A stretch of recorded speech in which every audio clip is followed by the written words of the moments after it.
कि वहाँ पे किसी लड़की ने सुसाइड किया हुआ था, तो उसमें उसकी आवाज नहीं थी, सिर्फ कस्टमर की आवाज थी। तब तक मेरे सर पे ना कुछ हिट हुआ बाहर से आकर। तो अगले दिन मैं जब ऑफिस के लिए उठी तो मेरी तबीयत बहुत खराब थी। जैसे जैसे मेट्रो से रास्ता आगे की तरफ बढ़ रहा था वैसे वैसे मेरा पेट भरना स्टार्ट हो गया। जैसे something is not going good, मतलब मुझे कोई चीज रोक रही है। मैंने अपने फ्रेंड को इंसिस्ट किया कि प्लीज मुझे सेफली घर पहुंचा दो, मुझे यहाँ अच्छा नहीं लग रहा। उन्होंने बोला कि ये किसी ऐसी रूह का साया है।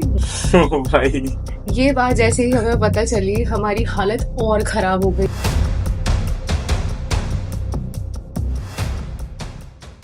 हेलो दोस्तों, welcome to first story telling video of this channel. तो आज हमारे साथ अनन्या जो अपनी स्टोरी लेके आई है। तो ये रियल स्टोरी है? 100% रियल स्टोरी। ठीक है, स्टार्ट करो। सो ये स्टोरी है 2021 की, when I have started working. तो वो मेरा पहला ऑफिस था और मेरा ट्रेनिंग पीरियड चल रहा था। एग्जैक्ट डेट भी मुझे याद है क्योंकि it was a very horrifying experience for me. तो ये है 22 अप्रैल 2021 की स्टोरी। मैं अपना ऑफिस वगैरह सारा कंप्लीट करके अपने सारे कलीग्स को ढूंढ रही थी और I got to know from someone कि वो सारे कैफेटेरिया में बैठे हुए हैं।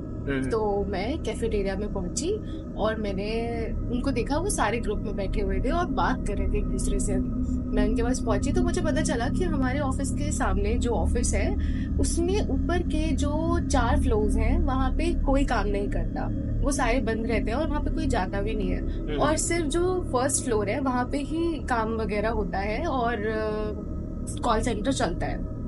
तो वो एक दूसरे को स्टोरी बता रहे थे कि वहां पे किसी लड़की ने सुसाइड किया हुआ था काफी साल पहले। और उस टाइम पे कोई मतलब जब कॉल वगैरह ऑडिट वगैरह हुई, उसकी कॉल्स वगैरह जो भी कस्टमर से वो बात करती थी वो सारी कॉल्स ऑडिट हुई, तो उसमें उसकी आवाज नहीं थी, सिर्फ कस्टमर की आवाज थी उन रिकॉर्डिंग्स में। तो मैंने कुछ 50% स्टोरी सुनी और मैं वहां से निकल गई। मैं नीचे कैब में पहुंची, मैं कैब में बैठी तो बैठते बैठते मुझे 3 बज चुका था। वो कैब वहां से निकली और हम 3 या 4 किलोमीटर ही हार्डली कवर कर पाए, तब तक मुझे नींद आने लगी। तो मैंने विंडो साइड पर ऐसे अपना सर रखा और मैं आंख बंद करके थोड़ी देर से मैं नैप लेने लगी। तब तक मेरे सर पे ना कुछ हिट हुआ बाहर से आकर। तो मुझे लगा कि पता नहीं शायद कुछ बाहर से गिरा है आके। तो I tried searching for it. तो मैंने अपनी फ्लैश लाइट फोन की जलाई और मैंने नीचे की तरफ कार सीट्स के पास चेक किया तो वहां पे कुछ भी नहीं था। तो मुझे समझ नहीं आया कोई पत्थर होता या कोई बड़ी चीज होती तो मेरे चोट वगैरह भी आ सकती थी और आई होती, कुछ ब्लड वगैरह आता या कुछ ऐसा कुछ होता, बट नहीं आया हुआ था। मैंने इग्नोर किया, मैं अपने फ्लैट पे पहुंची और मैं वहां पे जाके सो गई। 2 घंटे बाद अप्रोक्सीमेटली 2 घंटे बाद 4 साढ़े 4 के आसपास का शायद टाइम था, 5 बज रहा होगा, मुझे एकदम से घबराहट होने लगी। मैं उठी, मैंने थोड़ा सा माइनर वॉक वगैरह किया इधर उधर और थोड़ी देर इधर उधर मैंने फोन वोन करने की कोशिश की एक आध फ्रेंड्स को, ताकि मैं थोड़ी देर बात करूं, थोड़ा मैं डिस्ट्रैक्ट हो जाऊं, मैं सो जाऊं। मेरे दिमाग में वही स्टोरी बार बार चल रही थी। तो मुझे लगा शायद मैंने वो स्टोरी आधी तक सुनी और मेरे दिमाग में वो सारी थ्योरीज आ रही है कि इसके बाद क्या हुआ होगा क्या नहीं हुआ होगा। तो मैंने इसीलिए उस चीज को इग्नोर किया और मैं वापस से लेट गई और मुझे थोड़ी देर बाद नींद आ गई, मैं सो गई। अगले दिन मैं जब ऑफिस के लिए उठी तो मेरी तबीयत बहुत खराब थी, मुझे चक्कर आ रहे थे, मुझे वॉमिट आ रही थी, मुझे अच्छा नहीं लग रहा था, मेरी बॉडी में बहुत पेन हो रहा था। तो उस दिन मैंने ऑफिस से छुट्टी ले ली। अगले दिन भी सेम चीज रिपीट हुई, फिर मैंने छुट्टी ले ली। ऐसे होते होते होते होते होते होते 5 दिन हो गए। मुझे वॉमिट आ रही है, मैं कुछ भी खा रही हूँ तो वो वॉमिट के थ्रू निकल जा रहा है, इधर वॉमिट इधर लूज मोशन, मतलब कुछ भी मैं डाइजेस्ट नहीं कर पा रही थी और मेरे पेट कुछ भी अफोर्ड नहीं कर पा रहा था उस टाइम पे। ऐसे कंटिन्यूअसली 1-1.5 हफ्ते तक चलता रहा। एग्जैक्ट 27 अप्रैल को one of my friend came to my place और उन्होंने मुझे बोला कि अनन्या तेरी तबीयत सही नहीं है, तुझे घबराहट हो रही है, तुझे ये सारी स्टोरी से दिमाग में चल रही है, काम करते हैं तुझे हम निजामुद्दीन दरगाह लेके चलते हैं, वहां पे जाएगी और वहां पे वो तुम्हें झाड़ देंगे तो तुम्हें अच्छा लगेगा। तो I was also okay with that कि कोई भी चीज़ अगर किसी चीज़ को फिक्स कर सकती है, मैं इतने टाइम से मेडिसिन ले रही हूँ, सब ले रही हूँ, गाइनों को दिखा रही हूँ, डॉक्टर से कंसल्ट कर रही हूँ, कोई भी रिजोल्यूशन नहीं निकल रहा, तो I was also okay with that कि मैं जाऊंगी एंड फिक्स हो जाएगा। सबका मन रखने के लिए कुछ ना कुछ तो करना ही था। मैं उनके साथ गई, मैं वहां गई। जैसे जैसे मेट्रो से रास्ता आगे की तरफ बढ़ रहा था, वैसे वैसे मेरा पेट भरना स्टार्ट हो गया।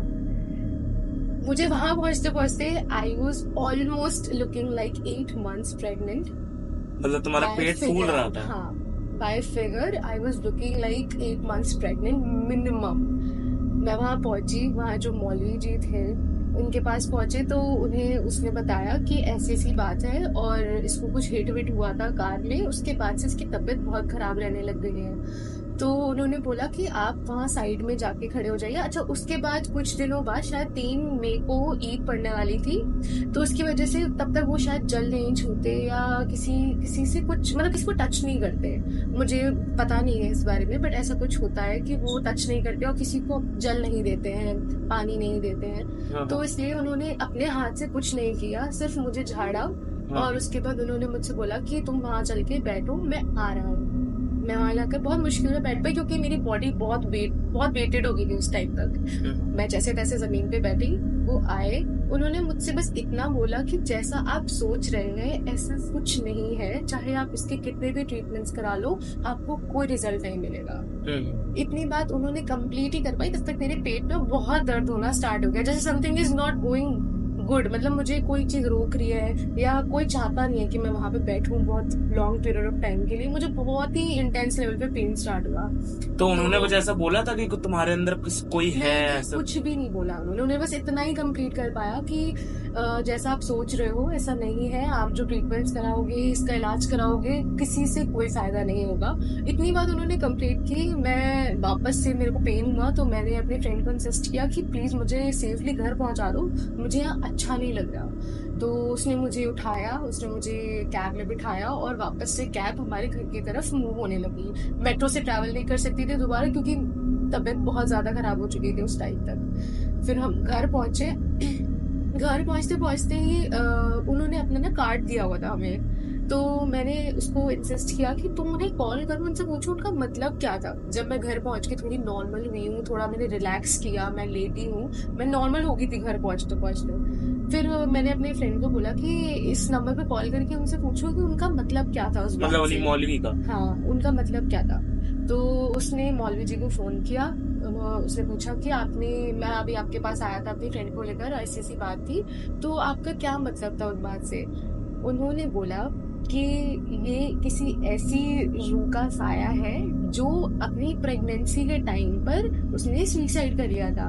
एंड गेस व्हाट, जिस लड़के ने कॉल सेंटर पे सुसाइड किया था वो भी प्रेग्नेंट थी और प्रेगनेंसी के टाइम पर उसने सुसाइड किया था। भाई, ये बात जैसे ही हमें पता चली हमारी हालत और खराब हो गई। मुझे बहुत इनसिक्योर फील होने लगा, मुझे पसीना आने लगा, मेरी तबीयत और बहुत ज्यादा खराब होने लगी। फिर अगले दिन उन्होंने हमारी तसल्ली के लिए हमसे कहा कि आप आना और हम 7 नींबू लेके आना और 7 नींबू अपने ऊपर से आपके हाथ से उसार कर हम फेंक देंगे ताकि कुछ भी ऐसी नेगेटिविटी है या कुछ भी है वो आपके ऊपर से उतर जाए। बट अगले दिन गेस व्हाट, जैसे ही मुझे पता चला है कि ये प्रेगनेंसी के टाइम पे उस लड़की की पूरी स्टोरी पता चली कि वो प्रेगनेंसी के टाइम पे उसने सुसाइड किया था, और ये बात जैसे ही मुझे मौलवी जी ने बताई, अगले दिन आई वाज प्रीटी नॉर्मल। मेरा पेट नॉर्मल, मेरा बॉडी में जो वॉमिट आ रहे थे, जो सेंसेशंस आ रहे थे, जो सारी चीजें होती थी, वो सब कुछ नॉर्मल हो गया। मुझे अगले दिन से कोई प्रॉब्लम नहीं हुई, तो इसीलिए मुझे वहां जाना भी नहीं पड़ा। But that was a unforgettable moment for me. मैं ये स्टोरी कभी अपनी लाइफ में कभी कहानी भूल ही नहीं पाऊंगी। और हाँ, इतने दिन की छुट्टियां हो गई थी और ये सब हो गया था तो ऑफिस भी छूट गया था मेरा। फिर उन दोस्तों से कनेक्ट हुआ तो उन दोस्तों ने वो पूरी स्टोरी, मैंने उनसे वो 50% हिस्से की स्टोरी भी जानने की कोशिश की, तो उन्होंने मुझे 50% जो स्टोरी बताई वो यही थी कि वो प्रेगनेंसी के टाइम पे ही उसे सुसाइड किया था। She was 6 or 7 months pregnant. मतलब उसी ऑफिस में सुसाइड किया था। और तभी उसके वो 4 वो बंद है, मतलब हाँ, ऑफिस के।